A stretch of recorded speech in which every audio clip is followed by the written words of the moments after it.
Hey everyone, this is Jeff from Spectator Behavior. I'm going to give you some tips on lodging and places to stay while on a concert or sporting event trip. Some categories I will cover are types of places to stay, location of lodging, and the time to book, along with some other tips. First, types of places I normally look to stay are hotel, Airbnb, or sometimes the best options to stay with family and friends for free.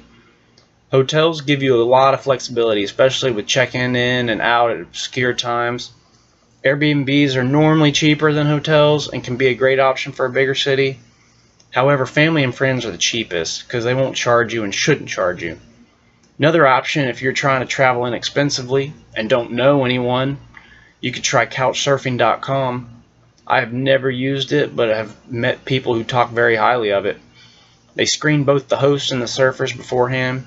Again, I'm not suggesting you do this, but it is an option if you need a place to stay and don't have the funds for it.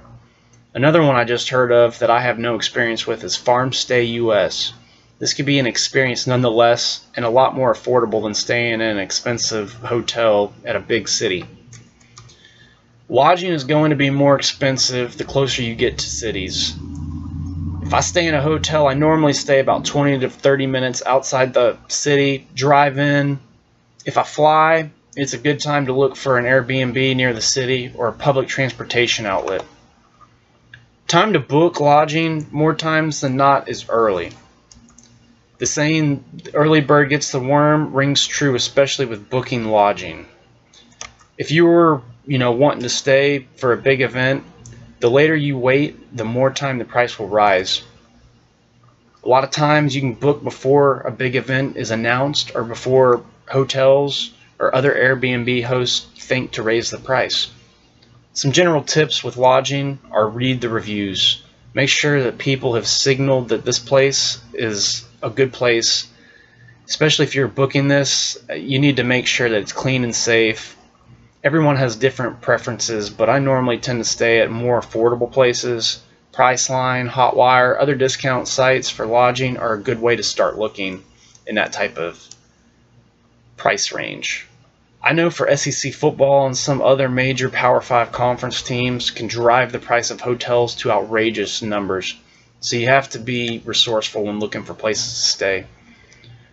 Also, make sure you get rid of your cookies and past sites for the same places that you stay.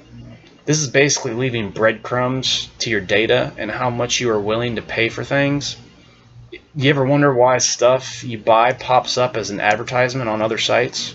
This is partly the reason. So finding lodging can be stressful. So I hope these tips help you with your search for lodging for whatever trip you decide to go on. I use these techniques on my trip for sporting events all the time. If you found this video helpful, I would really appreciate it if you would like this video, share it, comment, a tip that you would have about finding lodging for an event. Also, if you want to subscribe to my page, I would really appreciate it. And I'm going to have, more tips in the future. So good luck with finding a place to stay on your next event trip.